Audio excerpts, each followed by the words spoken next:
الآن سامي بس نعطيه حق لأنه جزائري ذكروا في الوسط وخلاص صافي. تفضل يا سامي. السلام عليكم. وعليكم السلام، مرحبا. لأول مرة نطلع معك الأخ أسعد، نطلع في هذا اللايف في شهر رمضان. أول مرة في شهر رمضان. صلى عنا، أنت ساكن عندي، صلى على النبي. في شهر رمضان أول طلعة تاعي في هذا الشهر الكريم. يمكن كنت مصفد ولا شيء. لا والله والو. المواضيع كانت ما تخصنيش حتى بالنسبة لهذا الموضوع. ذاك نرجع لك علاش طلب الجاست، بس شتوك شغل تغير. شوف أنا بالمناسبة أغتنم هذه الفرصة لتهنئة الأمة الإسلامية بالشهر الكريم، وتهنئة خاصة للأقلية في دولة الإمارات الشقيقة. الأقلية لا بلاش الغمز واللمز هذا، الله يهديك. لا غمز ولا لمز أخ أسعد. الأقلية المسلمة احنا كي نرجعوا للإمارات نشوفوا الإمارات مثلا، الشعب الإماراتي كي نبداو نشوفوا النسبة تاع الشعب الإماراتي راهم أقلية. للمسلمين في الإمارات ولا العرب في الإمارات راهم أقلية، حقيقة هذه حقيقة تذكر، وكنت قلتها لك المرة اللي فاتت.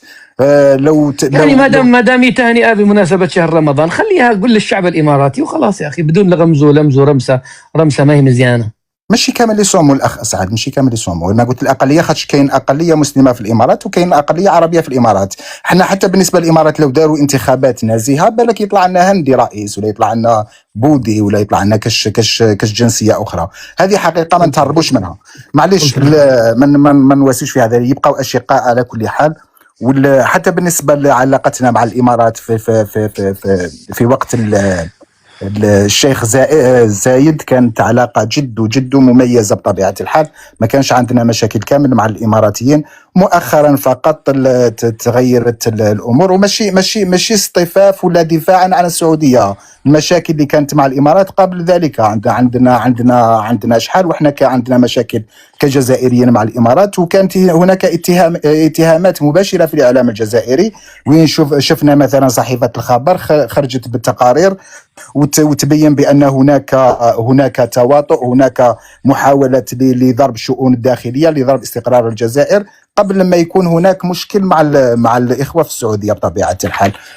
أنا شفت عنوان اللايف قبل ما نطلب الجست. شفت أن العلاقة ما بين المشاكل أو الصراع ما بين الإمارات والسعودية، وهل هناك دور للمغرب في الوساطة. ومن بعد تغير اللايف. أنا على هذيك طلبت الجست، مش هذا هو الموضوع اللي كان المفروض. هل يمكن للمغرب أن تقوم بوساطة ما بين السعودية والإمارات؟ إذا كان نتكلم في هذا الموضوع نقدر نتكلم اللي بغيتي اللي بغيتي. شوف، فيما يخص المغرب، أنا ما نشكش أن المغاربة يمكن أن تكون لهم الشجاعة. ما عندهمش الشجاعة لا للوساطة ولا للنقاش في هذا النزاع. كي نشوفوا مثلا حتى بالنسبة لللايفات اللي راك فاتحها الأخ أسعد، ما شفنا حتى يوم مغربي دخل وقال بأن مثلا الإمارات راهي قامت بالمشاكل هذه كامل اللي اتفقت الأمة الإسلامية والأمة العربية على أن الإمارات راهي تقوم بأمور لا تمت بصلة لا للإسلام ولا للعروبة ولا للإنسانية طبيعة الحال.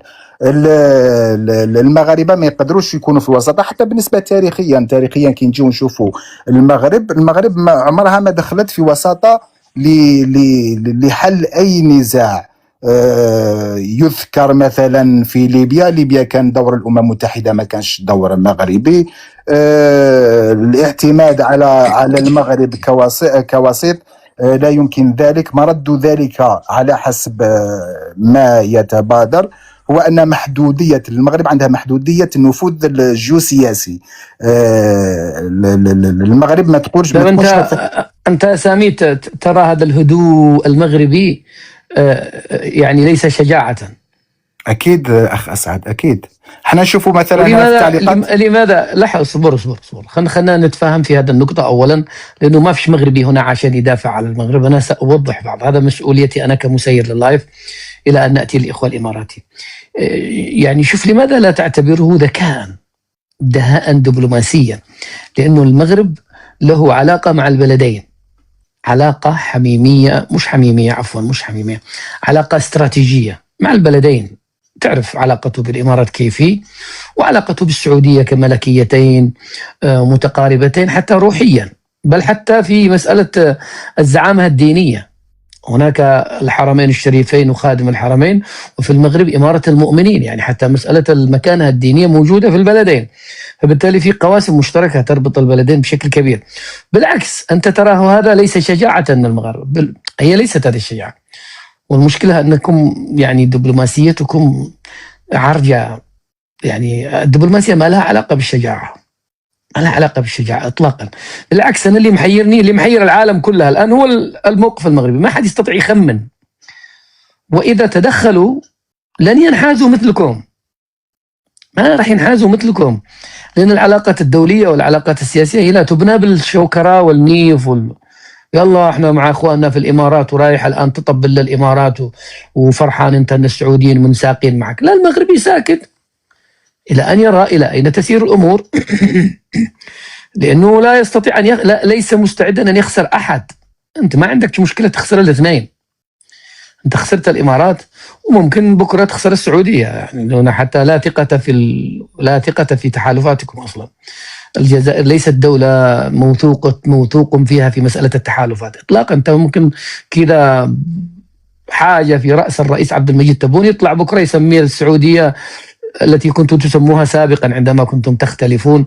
وأصلا شوف، وهذه اختم لك بهذه، أنتم لا تحبون السعودية كنظام جزائري لسبب واحد، لأن تركيبتكم الفكرية والعقائدية التي تحكمون بها البلاد شيوعية، والملكيات بالنسبة لأفكاركم التي درستموها في روسيا هي كهنوت وعبودية، وكيف ملك يورث شعبه وبلاده، كما تقولون عن ملوك المغرب.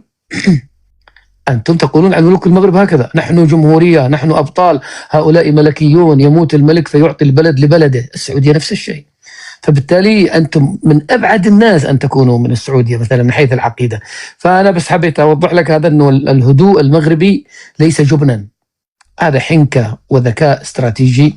الناس يخوضون وأمريكا تدخل والمغاربة والجزائر تدخل والسعودية تصرح والإمارات تصرح وهم ساكتين. لكن ستجد عندما يبدأوا في الموقف سيكون موقف إيجابي يحترم من الطرفين، من السعودي ومن الإمارات. يكمل. شوف، العلاقات الدولية ما فيهاش حب، لا تبنى على الحب ولا شجاعة ولا شجاعة. احنا كنتكلموا على المغرب دولة إسلامية، راك تقول لي باللي تبني علاقتها على أسس إسلامية. احنا نرجع للشريعة الإسلامية. إذا تخاصم أو تقاتل دولتين مسلمتين واش نديروا في الشرع الإسلامي؟ وإن طائفتان من المؤمنين اقتتلوا فأصلحوا بينهما وبعدها كمل. انت كمل أستاذ أسعد. فإن بغت إحداهما على الأخرى فقاتلوا التي تبغي. هنا في الحالة هذه هل هناك دولة من هذه الدول الإمارات أو السعودية بغت أو لا؟ كنشوفوا مثلا السودان، كنشوفوا اليمن، لحظة علشان تستدل بالقرآن مزيان. من قال لك أن الإمارات والسعودية يتقاتلون؟ تخاصمان، لكن الآية تقول وإن طائفتان من المؤمنين اقتتلوا. هذا من ناحية دينية. من ناحية مثلا اجتماعية، اقتتلوا يعني دم تصارعوا بالدم. فهمتك الأخ أسعد. الواحد يكون شوية يكون ديركت، يكون موضوع. أنا ديركت، أنت اللي فاهم النص القرآني غلط. أوكي. إذا كان نزاع ما بين إخوة في الدار واش نديروا؟ على الأقل ندخلوا. تصلح. اللي نشوفوه غلط مثلا أحد الأبناء، حتى وإن كان ابني وإن كان أخي، أحد الأبناء مخطئين، روحوا نقولوا لهذاك المخطئ لقد أخطأت. لا احنا في الحالة هذا السكوت هذا تاع المغاربة، ويجيو هنا في التعليقات ويوقفوا مع الإماراتيين ضد السعوديين، والسعودية راهم يشوفوا في التعليقات. من قال لك أن المغرب واقفة مع الإمارات؟ لحظة، من قال لك أن أعطيني مؤشر واحد أن الرأي الرسمي والقرار الرسمي في المغرب واقف مع الإمارات ضد السعودية؟ أعطيني أي مؤشر. شوف، بكل صراحة المغاربة يخافون من علاقتهم مع السعودية والإمارات وجميع دول الخليج، عندهم مصالح جد كبيرة وخايفين على ملف الصحراء الغربية بطبيعة الحال. يا حبيبي، الصحراء كاين بالإمارات ولا؟ اسمعني، صحراء كاين بالامارات وبدون امارات، وبالسعوديه وبدون سعوديه. الجماعه هم في صحراءهم من 75. انت قاعد تتكلم لي على مساله الخوف، كلاهما يخاف على مصالح، حتى الامارات تخاف على مصالحها في المغرب، لان مبالغ باهظه جدا ليست سهله. الامر عادي جدا. وكنا افصل انت بين العلاقات الاجتماعيه والعلاقات الدوليه.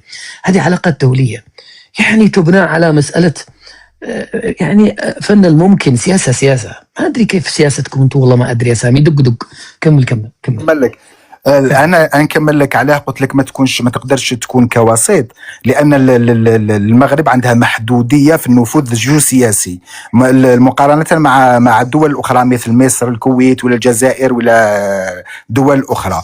المغرب لا تملك الادوات او ادوات ضغط قويه، ما عندهاش ضمانات امنيه، ما عندهاش مساعدات ضخمه يمكن تقديمها للقيام بعمليات الوساطه. وكذلك المغرب معروفه بغياب الحياد، ماشي حياديه. المغرب يمكن أن يكون وأن يقوم بدور الوساطة في حالة واحدة وفقط، ويقتاش لحالة ما إذا كان الكيان طرف في النزاع. علاش؟ لأن لديها قنوات دبلوماسية طبيعة الحال مع الكيان، وكذلك باعتبار العاهل المغربي يترأس لجنة القدس. في الحالة هذه دون ذلك لا يمكن أن يقوم بالوساطة. وتاريخيا قلت لك لم يثبت أن نجحت المغرب كوسيط. كاين اتفاق الصخيرات، هذه يتكلموا عليها بصح كان برعاية الأمم المتحدة. نتكلم لك على ليبيا. المصالحة الخليجية، نهار اللي كانت أزمة ما بين قطر والدول الخليجية، كانت تلتزم الصمت وكأنها محايدة بصح ما دخلتش كامل.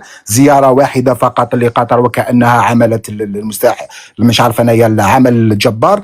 احنا كنتكلموا على العلاقات، نعاود نرجع لك العلاقات ما بين الجزائر ودول الخليج، بالتحديد العلاقات بين الجزائر والسعودية. عندهم علاقات جد متينة على المستوى الرسمي وعلى المستوى الشعبي. قبل مؤخرا فقط، عندها يمكن سنة، كانت هناك محاولات، وهذه المحاولات كانت يائسة من أجل إيقاع ما بين الشعبين، من أجل الفتنة ما بين الشعبين. وكان خرج مسؤولين رسميين سعوديين، ولو سعوديين موجودين هنا ويتذكروا هذه الحادثة، وتكلموا على أنه كانت هناك محاولات يائسة من أجل إيقاع ما بين الشعبين. هذو مسؤولين سعوديين، وين قالوا بأن هناك بعض الحسابات الوهمية، وهذه الحسابات بعضها كان في الإمارات وبعضها كان في المغرب، والبعض الآخر كان في مناطق أخرى. حسابات وهمية من أجل إيقاع الفتنة ما بين الشعبين. هذو مسؤولين سعوديين ماشي جزائريين، هما اللي تكلموا على هذه النقطة الأخ أسعد. أما فيما يخص الشعب الإماراتي، الأقلية في الإمارات، احنا عندنا علاقات كذلك طيبة مع يا أخي لا تسمي شعب أقلية، الله يهديك يا صاحبي. احترم الناس. أقلية مسلمة الأخ. لا أخي يا سامي، أنت إنسان عاقل، عيب. هذا شعب اسمه الشعب الإماراتي، عيب عليك يا صاحبي. يبقى الشعب إماراتي بصح عنده أقلية مسلمة وأقلية عربية. يا أخي لا عيب، احنا قلنا نحترم الشعوب والأعلام. لا والله غير على راسي. خلاص لا تغلطش، الله يرحم والديك. يلا اختم هنا عشان نعطي صوت إماراتي نسمع منهم. معليش خلاص يا بروبليم، نختم بهذا. شكرا. أبقى هنا